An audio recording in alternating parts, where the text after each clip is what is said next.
오늘 성령을 통한 참 만남이라는 제목으로 말씀 함께 나누겠습니다. 우리 지난주에는 원로 목사님 말씀 전해 주셨고 그 전에 고린도전서 말씀을 살폈었는데요. 고린도라는 도시는 이 유럽과 아시아, 아프리카 대륙을 연결하는 유럽 쪽에 위치한 아주 중요한 교역 도시다, 이렇게 설명을 드렸습니다. 당시 인구 약 65만, 지금으로 인구 비례로 따지면 1,000만 명 이상의 아주 대도시였고, 대륙을 잇는 무역 도시였기 때문에 물자가 또 사상과 종교가 모이고 또 얽혀지는 아주 그런 중요한 특징이 있었던 도시가 바로 고린도입니다. 유럽 여러 나라들에는 이 그리스식 이 석조 기둥들이 세워져 있는데, 옛날에 중고등학교 때 배우셨을 수도 있는데, 도리아식, 이오니아식, 고린도식, 코린트식, 이 세 가지 형태의 기둥 모형이 있습니다. 미국이라는 나라는 역사가 짧아가지고 이 그리스 또 유럽에 있는 여러 건축 모형들을 가져다 쓰는데, 그 미국 안에는 그래서 이 세 가지 기둥 형태가 다 발견되기도 합니다. 이 고린도식은 가장 후기에 보시다시피 오른쪽에 가장 현란하고 화려한 장식 모양을 띠잖아요. 조각하기도 힘들고 또 그것을 만들어내기도 어려운 굉장히 복잡한 형태를 띱니다. 가장 후기에 가장 화려한 양식을 띠는, 그러니까 고린도라고 하는 도시를 드러내는 아주 중요한 건축 양식이라고 볼 수 있습니다. 고린도 사람들은 그래서 새로운 것, 좋은 것, 빠른 것, 이런 것에 굉장히 민감했습니다. 지금으로 따지자면 뉴욕이나 파리, 런던 이런 대도시, 요즘에는 그 축에 서울도 들어가던데, 그런 아주 대도시에 민감하고 빠른 유행에 적합한 도시가 고린도였다라고 볼 수가 있어요. 그래서 고린도 사람들은 학자들의 연구에 의하면 종교마저도 유행처럼 받아들였다는 거예요. 무엇이 더 논리적으로 완결성이 높은가? 그게 좋은 종교의 선택지였다라는 거죠. 논리적으로 조금 더 완결하면 정말 자기가 믿고 있었던 종교를 헌시짝처럼 버리고 새로운 종교를 받아들이는 사람들이 바로 고린도인들이었다.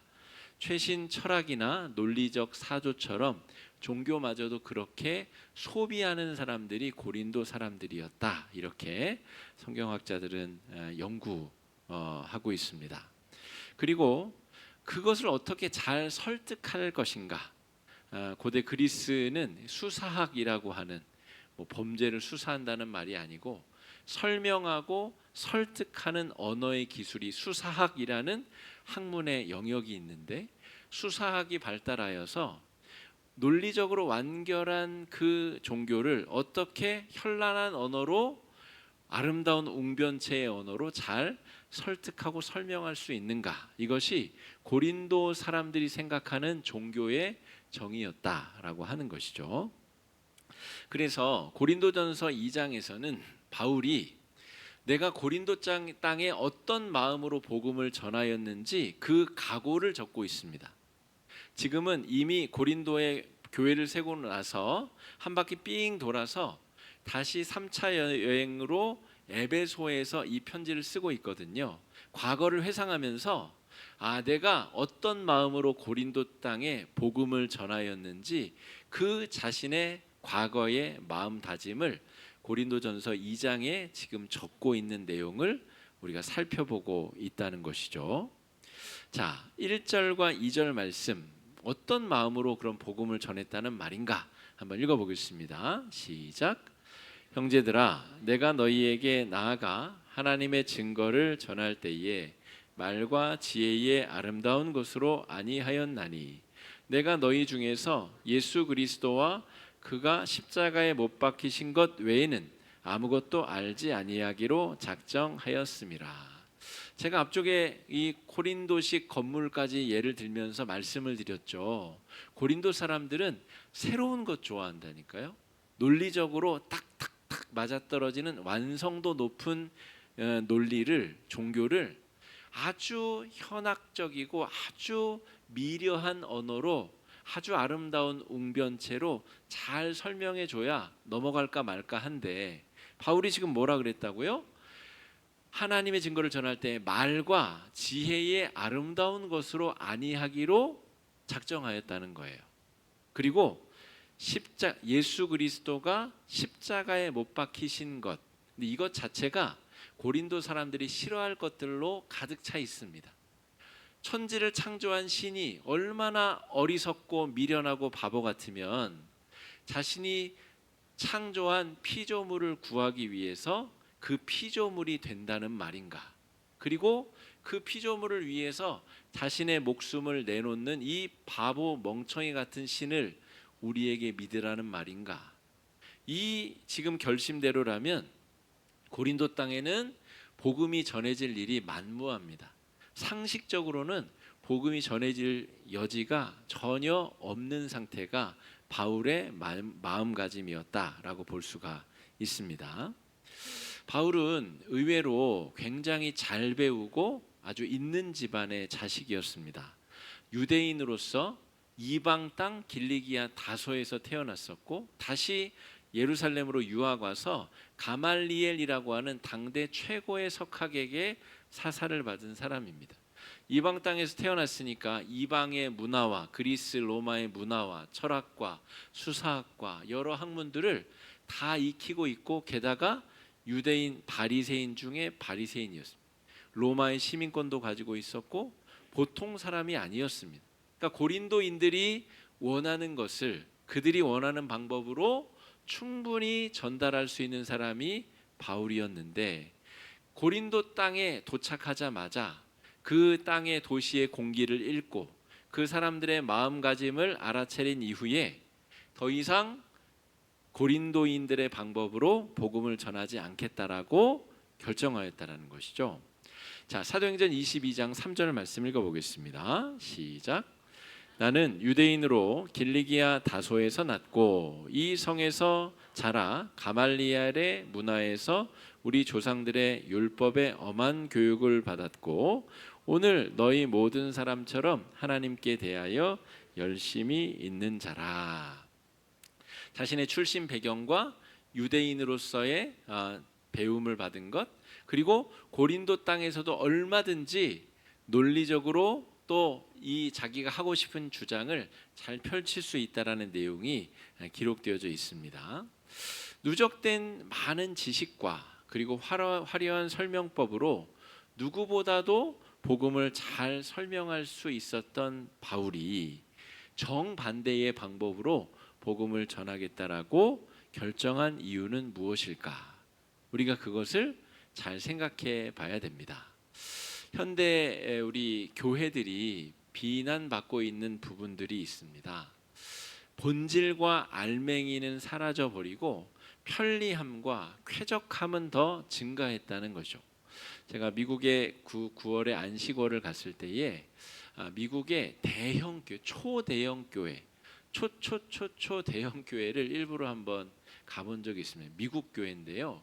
진짜 입장부터 퇴장까지 정말 얼마나 미려하고 아주 매끄럽게 되어 있는지, 가드들이 다 입장부터 검색도 하고 도와주기, 뭐 총기들이 소지하는 나라니까 그러하고 안에 들어가면 안내하는 부분부터 예배 조명과 모든 것들이 정말 예배에 완전히 몰입될 수 있는 환경을 다 만들어주고, 예배가 마쳐지면 딱 나오면 기념품 샵으로 착 연결이 됩니다. 서점과 기념품이 있는 곳으로. 거기서 예배 때 받은 은혜로 기념품도 사고 책도 사고 뭐 그렇게 돼요. 나가면 아름다운 수변 정원이 꾸며져 있는 마당을 지나서 주차장에 가서 이제 차 타고 집에 가는, 이 처음부터 끝까지 철저히 잘 계획되어 있는 마치 좋은 백화점에 간 듯한 그런 느낌을 받았습니다. 그런데 그러한 것과 비례해서 교회의 복음의 본질이 그것을 떠받치고 중심이 흔들리지 않아야 되는데, 편리성과 유용성은 늘어나지만 본질이 그것을 받쳐주지 못한다고 하는 것이 현재 우리 미국 교회와 또 그것을 따라가고 있는 한국 교회의 본질적인 문제라고 하는 지적이 많은 것이 사실입니다. 바울은 지금 고린도전서 2장에서 정반대의 길을 가고 있습니다. 자기가 최고로 잘할 수 있는 방법이 있지만 의도적으로 그것을 택하지 않겠다. 나는 그 방법으로 고린도 땅에서는 복음을 전하지 않겠다라고 이야기를 했다는 것이죠. 십자가 복음을 비교적 좋은 것으로 소개하고 싶은 마음이 없다는 겁니다. 당신들이 지금껏 여러 가지 종교들 맞아봤지? 이건 달라. 이건 색달라. 이것은 좀 더 좋을걸? 그렇게 소개하고 싶지 않다는 거예요. 최신 유행하는 새로운 종교 트렌드야 라고 소개하고 싶지도 않다는 것입니다. 자기에게 벌어진 은혜의 사건처럼 고린도 사람들 안에도 그런 일들이 성령의 역사로 충격적으로 벌어지기를 바란다는 마음으로 고린도 교인들에게 복음을 들고 서 있는 상태가 바울의 상태입니다. 여러분, 복음은 새로운 어떤 지식을 전하는 것이 아닙니다. 신선한 자극을, 새로운 자극을 나누거나 전하는 것도 아닙니다. 그 삶 전체를 완전히 바닥부터 완전히 끝까지 다 뒤집어 엎어서 완전히 죄에 대해서 죽고 예수 그리스도의 보혈로 거듭나는 것을 경험하게 하는 것이 복음의 본질입니다. 우리 박준호 성도님과 제가 목요일마다 세례 교육을 진행하고 있는데 주차를 정하지 않고 진행하고 있습니다. 진짜 새 가족이기 때문에 세례를 받을 준비가 될 때까지 교육을 진행한다. 이게 전제 조건입니다. 계속해서 더 깊은 주제로 질문이 생기면 더 깊은 주제로 나눔을 하고 교육을 하고, 그래서 세례를 받을 준비가 될 때까지 지속적으로 교육을 이어가기로 하고, 지난주 교육 내용이 구원이란 무엇인가의 앞부분이었습니다. 완전한 전체의 구원, 내 생명의 주인이 누구인가, 내 삶의 주인이 누구인가, 나에게 남은 인생의 시간의 주인이 누구인가, 나는 그 예수를 만나서 어떤 변화와 구원을 경험할 수 있는가, 그 내용들을 우리가 살피고 공부하고 있다는 것이죠. 그러므로 여러분, 바울이 지금 고린도 사람들에게 만나게 하고 싶은 것은 새로운 유행하는 지식을 전하는 수준이 아니라 그 삶을 온전히 변화시킬 수 있는 그 무엇인가, 그 사건적 만남을 소개하고 싶은 것이 바울의 의도입니다. 바울은 말의 현란함으로가 아니라 성령의 나타나심과 능력으로서 십자가의 복음을 전하고 싶다라고 이야기를 하고 있습니다. 3절 4절 말씀 읽어보겠습니다. 시작. 내가 너희 가운데에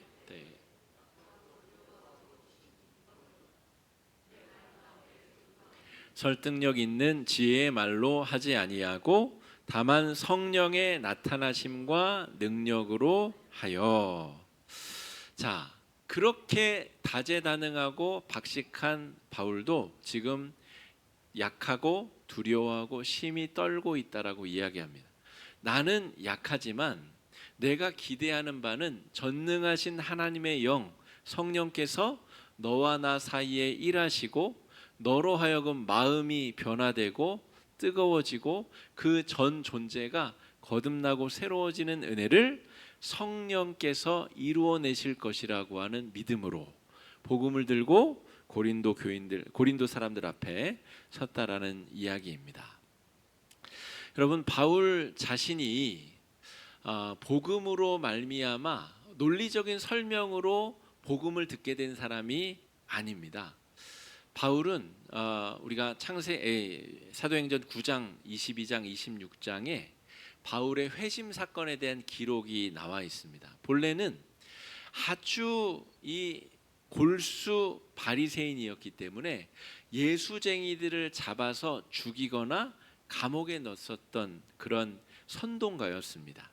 스데반이 죽는 현장에 바울이 있었고, 또 예수 믿는 사람들을 괴롭히고 고문하고 그들을 잡아다가 감옥에 넣고 죽이는 일을 하던 사람이었습니다. 그 어떠한 논리로도 바울을 설득할 수 없었습니다. 그런데 바울이 다메섹으로 또 예수쟁이들을 잡으러 가던 길에 예수 그리스도의 음성이 그 도상에서 바울에게 들려지게 됩니다. 이게 바로 바울이 말하는 성령의 나타나심과 능력입니다. 그런 아주 초월적인 기적을 경험하면서 바울 안에 변화가 일어나기 시작했다라는 것이죠. 나처럼 똑똑함과 지성으로 무장하고 있었던 내가 논리적인 설명으로는 예수 십자가의 복음을 받아들일 수 없었는데, 성령의 나타나심과 능력을 경험하자 이 완고한 나라고 하는 사람이 무너져 내린 것처럼 이 잘난 사람들이 모여있는 이 고린도 땅에도 그런 일이 필요하다는 것입니다. 성령의 나타나심과 능력이 고린도인들의 그 완고하고 교만한 마음을 녹여내고 쓰러뜨릴 것이다 라고 하는 이야기를 하고 있는 것이죠. 사도행전 9장 3절 말씀 5절까지 읽어보겠습니다. 시작. 바울이 길을 가다가 다메섹에 가까이 이르더니 호련히 하늘로부터 빛이 그를 둘러 비추는지라. 땅에 엎드러져 들음에 소리가 있어 이르시되 사울아 사울아 내가 어찌하여 나를 박해하느냐 하시거늘 대답하되 주여 누구시니이까 이르시되 나는 내가 박해하는 예수라. 예수님은 자기를 믿고 따르는 스데반도 죽이고 자기를 믿는 제자들을 잡아 가두는 이 바울이 뭐가 예쁘다고 이 바울을 구원하시려고 하는 걸까? 바울이 무너진 지점이 거기 있습니다.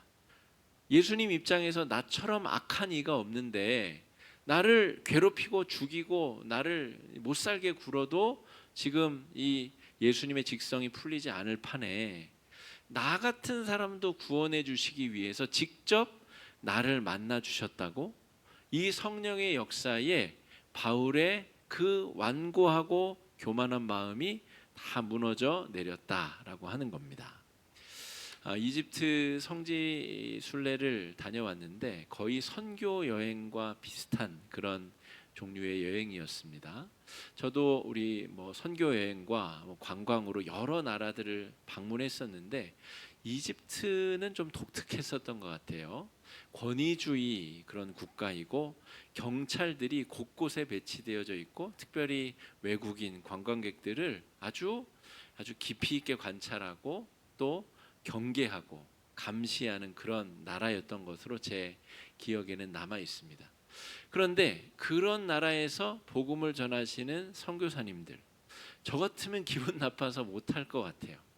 아니 이렇게까지 못 살게 군다고, 이렇게까지 힘들게 한다고, 이렇게까지 감시한다고, 이러면 힘들지, 이러면 어렵지, 이런 마음이 계속 드는데도 이집트 땅에서 또 그보다 더 심한 중동의 여러 이슬람 국가에서 복음을 전하는 선교사님들, 바로 이런 바울의 마음으로 복음을 전하고 계신 건 아닌가?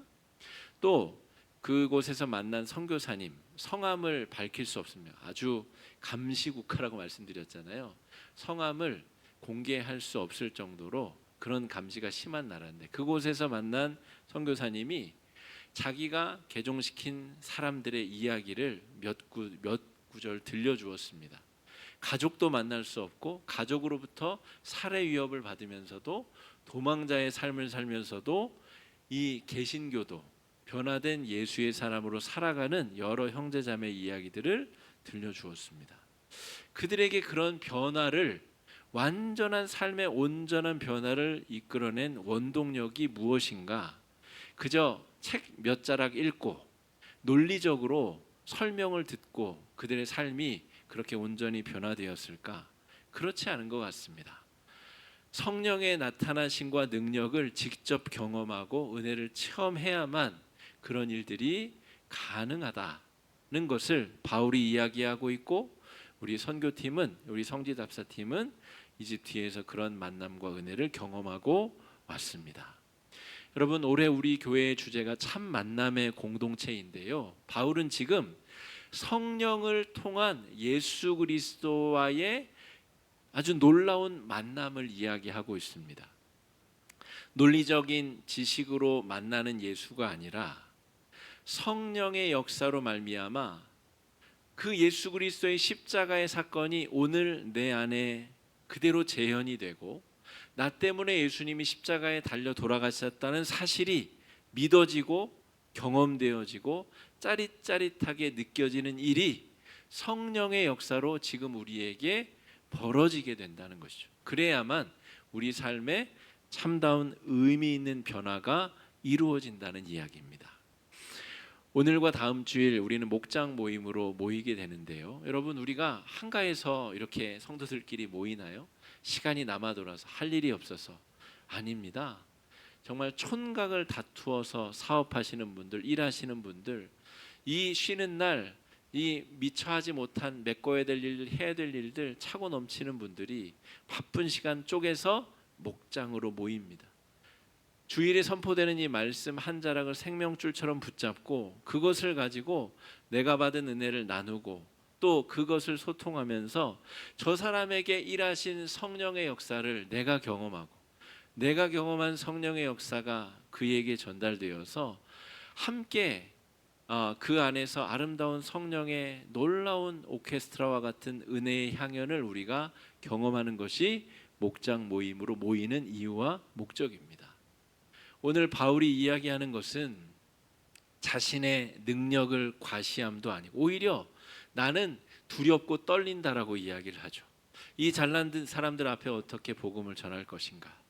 성령께서 나타나시고 성령께서 기적을 베풀어 주시고 성령의 능력과 역사하심으로 기적을 베풀어 주셔야 그 은혜의 역사가 전해지고 복음이 증거된다는 것이죠. 사실 저는 믿음이 없어서 여행을 떠나기 전에 감사헌금을 먼저 드리고 저는 떠납니다. 이번에도 그랬는데 하나님께 감사를 먼저 드리고 출발해야 될 정도로 모든 선교 여행은 두렵고 떨리는 마음이 가득하며 무슨 일이 벌어질지 어떤 사고가 벌어질지 알 수 없으므로 그러나 하나님께서 또 때에 맞춰 지키시고 막아주시고 보호해 주시고 인도하여 주셔서 15명의 팀원이 안전하고 무사하게 은혜 잘 받고 돌아왔습니다. 여러분, 그 받은 은혜와 그 성령의 나타나심과 일하심을 나누고 함께 경험하는 것이 목장 모임의 이유이자 목적이라는 것을 우리가 기억해야 되겠습니다. 바울이 바로 그런 사람이었습니다. 내가 그 은혜를 경험했기 때문에 이 잘난 고린도인들 그들에게도 성령의 나타나심과 역사가 필요하다는 것이죠.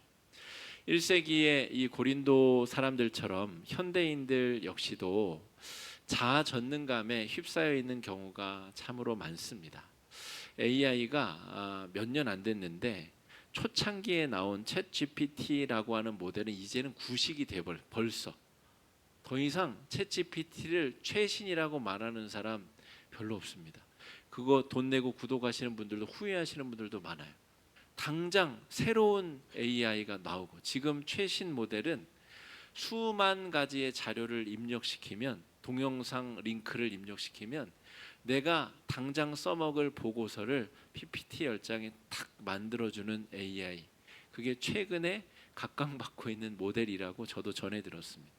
그런 시대에 그냥 말로 내 궁금증 들어주는 그런 AI 모델은 이미 구식이, 그게 각광받았던 게 엊그제인데 이미 구식이 되어버린, 여러분 그것을 탑재한 로봇가 이제 집집마다 곧 들어올 예정인데, 그러면 여러분 하나님을 믿고 싶은 마음이 들까요?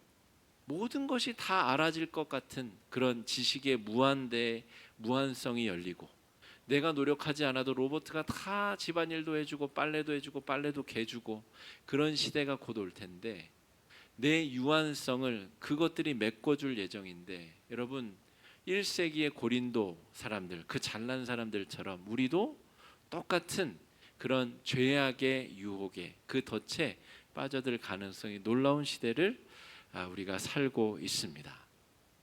부와 편리성이 우리를 전능감을 느끼게 만들어주고 더 이상 영적인 것이 우리에게 필요 없는 것처럼 느껴지는 이 혼탁한 시대에 성령의 나타나심과 능력이 너무나도 절실히 필요하다는 것을 바울은 우리에게 이야기해주고 있습니다. 이번 주부터 이제 명절에 들어가는 분들도 많으실 텐데, 또 가족들 만나고 친지들 만나야 되겠죠. 그들에게 내가 그리스도인임을 어떻게 나타내고 드러낼까? 어떻게 말의 수사학으로, 현학적인 말로 그들에게 내가 그리스도임을 드러낼 수 있을까? 가당치도 않다고 바울은 이야기하고 있습니다. 바울이 경험한 것처럼 하나님의 낮아지심, 그 사랑의 실천과 겸손한 헌신만이 자기를 변화시킬 수 있었고, 자기 역시도 고린도 사람들에게 사랑으로 나아가고 겸손과 섬김으로 나아갈 때에 성령의 역사가 이 바울을 통하여 사람들에게 드러날 것이다 라고 이야기를 하고 있습니다.